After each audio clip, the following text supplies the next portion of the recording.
benar. Aku gelisah. Sangat-sangat gelisah pada waktu itu. Dan sekarang masih. Namun, mengapa kalian menyebutku gila? Rasa sakit menajamkan inderaku, bukan melemahkannya. Apalagi membuatnya tumpul. Dan dibandingkan yang lain, indera pendengaranku lah yang paling tajam. Aku mendengar semua hal di langit dan di bumi. Aku mendengar suara di neraka. Bagaimana bisa aku disebut gila? Dengarlah. Kalian akan tahu betapa warasnya dan betapa tenangnya aku menceritakan kepadamu seluruh kejadiannya. Sulit menceritakan bagaimana mula-mula gagasan itu menusuk di benakku. Tapi begitu masuk, ia memburuku siang malam. Tidak ada niat dan dendamku. Aku mencintai orang tua itu. Ia tidak pernah berbuat salah padaku, juga tidak pernah melukai hatiku. Emasnya pun tak kuinginkan. Kupikir yang menjadi persoalan adalah matanya. Ya, matanya. Salah satu bola matanya menyerupai mata burung pemangsa. Biru dan berselaput. Setiap kali ia menatapku, darahku terasa beku. Dan sedikit demi sedikit, secara berangsur-angsur, aku membulatkan hatiku untuk membunuhnya. Sehingga terbebas selamanya dari sergapan mata burung pemangsa itu. Disinilah pangkal soalnya. Kau menganggap aku gila. Semua orang gila pasti tidak tahu apa-apa. Namun kau akan melihat bagaimana aku melakukannya. Kau akan melihat betapa cerdiknya aku menyelesaikan pekerjaanku. Begitu rapi, terencana, dan kemudian berpura-pura tidak tahu apa-apa. Aku menjadi lebih manis pada orang tua itu pada seminggu terakhir sebelum aku membunuhnya. Setiap malam, menjelang tengah malam, aku memutar gagang pintu kamarnya dan membukanya. Begitu hati-hati. Setelah pintu kamar itu terkuak dan cukup bagiku untuk memasukkan kepala, memasukkan lentera berkatu yang kurapatkan semua lempengan katunya sehingga tidak ada sinar yang menerobos keluar dari lentera itu. Lalu kusorongkan kepalaku ke dalam. Au! Kau pasti terkejut melihat betapa cerdiknya aku menyusupkan kepala. Semua itu kulakukan dengan pelan, sangat pelan, sehingga tidak mengganggu tidur orang tua itu. 1 jam penuh aku berusaha agar dapat dengan leluasa melihat orang tua itu berbaring di ranjangnya. Nah, bisakah orang gila melakukan pekerjaan secerdik ini? Dan ketika kepalaku sudah leluasa, aku membuka katup penutup lentera dengan hati-hati. Begitu hati-hati. Jangan sampai engsel katupnya bergerak. Aku membuka seperlunya saja. Cukup agar seberkas tipis cahaya bisa menerangi mata burung pemangsa itu. Dengan pekerjaan seperti ini, kulakukan selama 7 malam berturut-turut. Tiap datang tengah malam, namun selalu kujumpai mata itu tertutup. Dalam keadaan seperti itu, mustahil melanjutkan rencanaku. Sebab bukan orang tua itu yang membangkitkan amarahku, tapi mata setan itu. Pagi harinya, di saat fajar, sengaja aku datangi kamarnya. Ajak ia bercakap-cakap, kusapa namanya dengan penuh semangat, dan kutanyakan, apakah tidurnya enak semalam? Dengan demikian, kau tahu, diperlukan kecerdasan tertentu pada siswa itu untuk menduga bahwa setiap malam, tepat pukul 12 malam, aku selalu mengapatinya ketika ia tidur. Pada malam ke-8, aku membuka pintu lebih hati-hati ketimbang malam-malam sebelumnya. Cara menijam dinding bahkan lebih cepat ketimbang pergerakan tanganku. Baru pada malam itu, aku merasakan begitu besarnya kekuatanku. Begitu cerdiknya akal. Hampir tidak bisa aku menahan luapan perasaan menangku. Membayangkan diriku sendiri sedang mengiyakan pintu sedikit demi sedikit. Dan orang tua itu malah tidak pernah berkhayal tentang apa yang kulakukan dan apa yang kupikirkan. Aku terkejut dari lintasan pikiran ini. Dan mungkin ia mendengar suaraku. Sebab tiba-tiba ia menggerakkan tubuhnya seperti orang terkejut. Sekarang kau pasti berpikir bahwa aku akan mundur. Tidak! Kamarnya gelap pekat. Jendelanya tertutup rapat. Dan karena itu aku tahu bahwa ia tidak melihat pintu kamarnya terbuka. Dan aku terus saja mendorong pintu itu sedikit demi sedikit.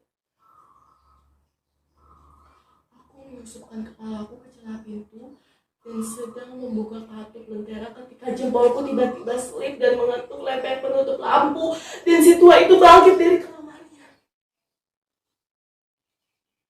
Siapa itu? Aku mengatur di tempatku tanpa mengeluarkan sepatah kata pun. Dalam 1 jam aku sama sekali tidak bergerak. Dan saat itu pula aku tidak mendengar ia merebahkan tubuhnya lagi. Ya, tapi bukti ranjangnya dan mendengarkan. Seperti aku. Malam demi malam. Mendengar detak jam kematian di dinding.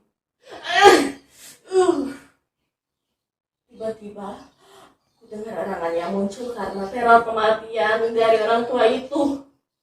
Seperti suara lemah orang yang tercekik. Yang muncul dari dasar jiwa yang diteror kengerian.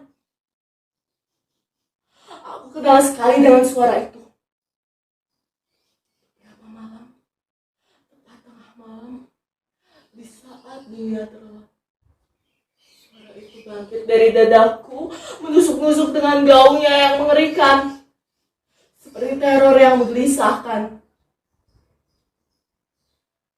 Aku kenal betul suara itu.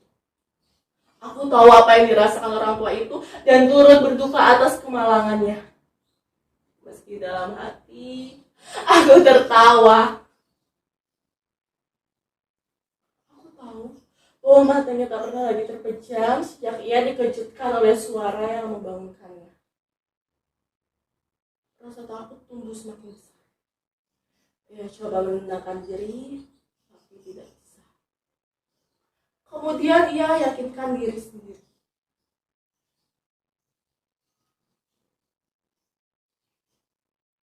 Tidak ada apapun. Hanya angin dicerobong asap. Hanya tikus yang merayap. Atau hanya jangkrik yang mengerik. Ya! Ia mencoba menenangkan diri dengan dugaan-dugaan seperti itu. Tapi sia-sia. Sebab maut yang mengulitnya kini telah mengepung korbannya dengan bayang-bayang hitam. Dan efek muram bayang-bayang itulah yang menyebabkan ia merasakan kehadiran kepalaku di kamarnya. Cukup lama menunggu.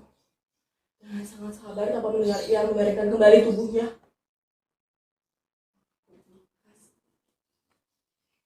Sedikit sekali katup lentera untuk mendapatkan celah. Akhirnya, Sepintas cahaya setipis sulur benang laba-laba memancarkan dari celah lentera dan jatuh tepat di mata kaparat itu.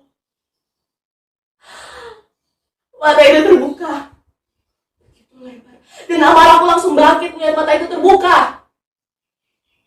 Jelas sekali kulihat sepasang mata biru dengan selaput yang mengerikan yang menusukkan hawa dingin di sumsum tulangku. Namun sama sekali tidak melihat wajah orang tua itu, sebab seolah dibimbing oleh naluriku, cahaya lentera ku arahkan tepat pada bulatan mata kaparat itu. Samar-samar terdengar suara berdetak dalam tempo cepat, seperti detak jam yang terbungkus kain.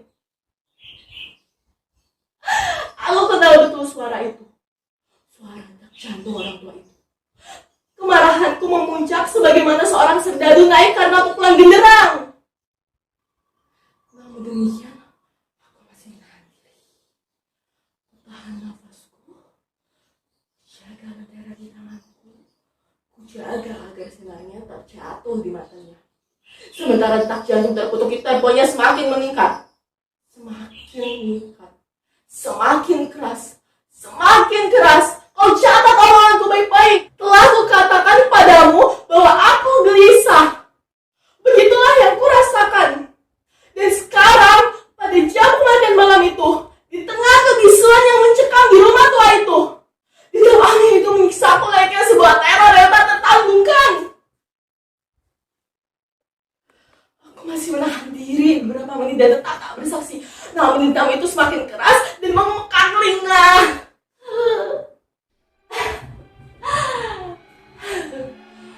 Tiba waktunya bagi si tua. Dengan teriakan keras, aku membuka semua kartu lentera dan melompat ke kamarnya. Iya!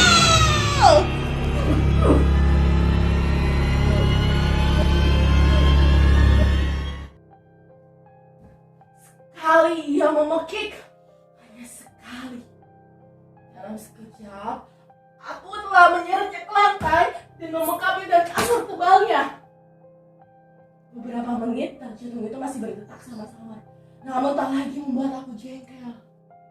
Ia tak akan mampu menembus dinding. Akhirnya, bunyi itu berhenti. Si tua sudah mati. Aku mengangkat kasur dan memeriksa mayatnya. Ya, ia sudah mati. Matanya tak akan menyusahkan aku lagi. Kalau kau masih menganggap aku gila, anggapan tidak akan berlaku lagi bila aku lukiskan apa yang aku lakukan untuk menyembunyikan mayatnya. Malam larut, pekerjaanku kebuka, namun tanpa suara. Pertama-tama, potong-potong mayat itu, penggal kepalanya, kedua lengannya, dan kedua kakinya. Kemudian, kubongkar 3 belah papan lantai kamar itu dan kumasukkan potongan-potongan tubuhnya ke dalam rongga di bawah lantai kamar. Setelah itu, balikkan lagi papan lantai seperti semula. Begitu sepele, begitu rapi, sehingga tak satupun mata, termasuk mata si tua itu yang menemukan adanya kejanggalan. Yang perlu dicuci, tak ada ciciran noda apapun, tak ada bercak darah sekecil apapun. Aku sangat waspada terhadap semua itu, dan bak mandi sudah menampung semuanya.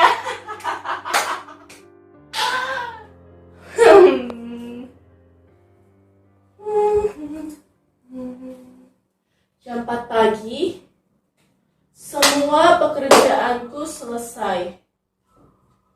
Hari masih gelap seperti tengah malam.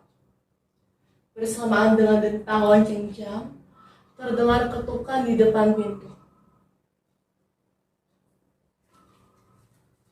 Kubuka pintu, 3 orang lelaki masuk. Mereka memperkenalkan diri sebagai petugas-petugas kepolisian. Seorang tetangga mendengar pakik semalam dan menduga ada tindakan kejahatan. Ia kemudian melapor ke kantor polisi. Dan mereka Para polisi itu ditugasi untuk melakukan penyelidikan atas kecurigaan si tetangga. Aku tersenyum saja. Apalagi yang perlu kutakutkan? Dengan ramah, silakan mereka masuk. Begitu, kataku keluar dari mulutku di saat mimpi. Lalu, kujelaskan kepada mereka bahwa si orang tua sedang tidak ada di rumah. Dan kubawa mereka melihat-lihat seisi rumah. Kupersilahkan mereka memeriksa dengan teliti. Akhirnya, kubawa ketiga orang tua itu ke kamar si tua.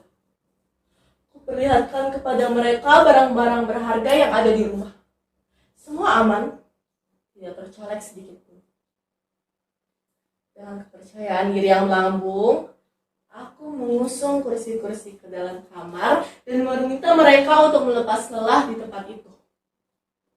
Sementara aku sendiri, dalam gelagak keberanian karena kebenaran yang sempurna, letakkan kursiku tepat di atas tempat aku menyimpan mayat korban.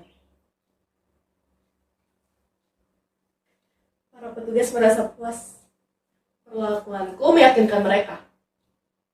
Mereka duduk, sementara aku menjawab pertanyaan-pertanyaan dalam keseharian yang remeh.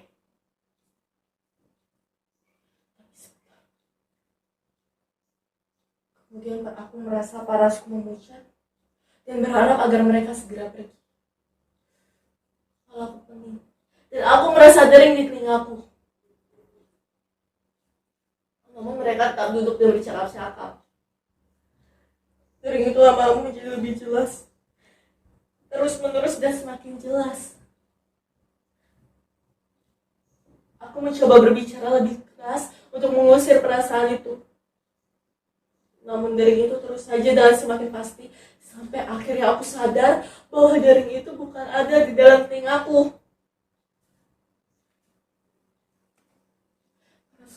Aku yakin makin memuncak. Namun bicaraku lebih fasih dan lebih lantang. Tapi suara itu bangkit. Apa yang bisa aku lakukan? Aku mendengar suara lemah, samar-samar berdetak dalam tempo cepat, seperti detak jam yang terbungkus kain. Nafasku tersengal. Namun para polisi itu tidak mendengarnya. Bicaraku lebih cepat, lebih meyakinkan. Namun bunyi kabar itu semakin kuat. Aku bangkit dan mendebat segala pembicaraan yang sepele. Dengan nada tinggi dan gerak tubuh yang kasar, tapi bunyi itu terus menguat. Mengapa mereka tidak mau pergi? Aku mondar-mandir dengan langkah panjang, seolah-olah merasa terganggu dengan pemeriksaan yang dilakukan mereka. Tapi bunyi kabaran itu terus menguat. Ya Tuhan, apa yang harus aku lakukan? Aku meradang, aku meracau, aku mengutuk. Ku lepaskan benda yang ku duduki dan ku lepaskan benda itu ke lantai. Tapi bunyi kegaduhan itu bukan apa-apa. Suara itu semakin kencang. Para petugas telah melakukan percakapan seperti tidak terjadi apapun. Bagaimana mungkin mereka tidak mendengarnya? Demi Tuhan. Tidak. Mereka juga mendengar. Mereka curiga. Mereka tahu.